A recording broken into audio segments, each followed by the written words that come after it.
Can I ask you something, Tessa? You've taught people from all levels of Xhosa knowledge.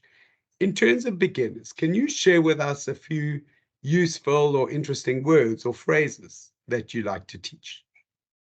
Well, I do like my students to learn to compliment, because in the African languages department where I am, we have a kind of ritual.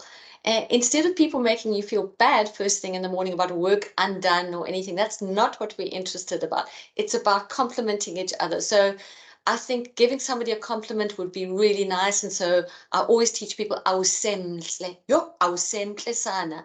You're so gorgeous today, which actually means you're not gorgeous, but it means you're gorgeous.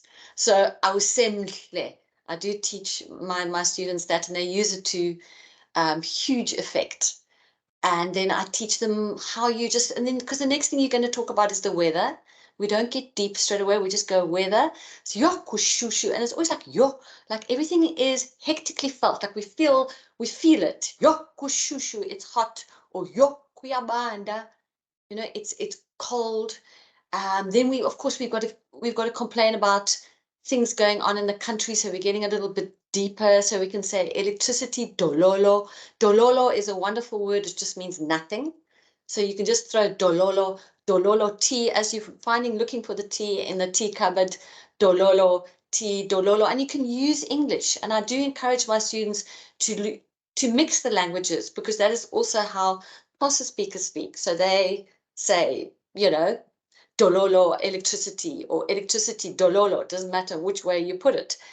And then I might then say, okay, but you can use a better Xhosa word for that, which is I can't, or, there isn't any. So we can say I can't, or there isn't anything. There isn't anything. That's also nice to say, no problem, I can't, or no problem. But then you say, okay, but if I can't, or means no problem, nothing, then you could also just say akukho, akho electricity, akho tea, akho coffee, akho milk. Akho means there isn't any. So you'll learn that little thing that is useful, that you can then use with English or Afrikaans, as Xhosa speakers themselves do.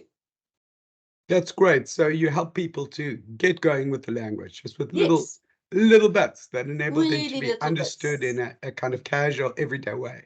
Exactly, exactly.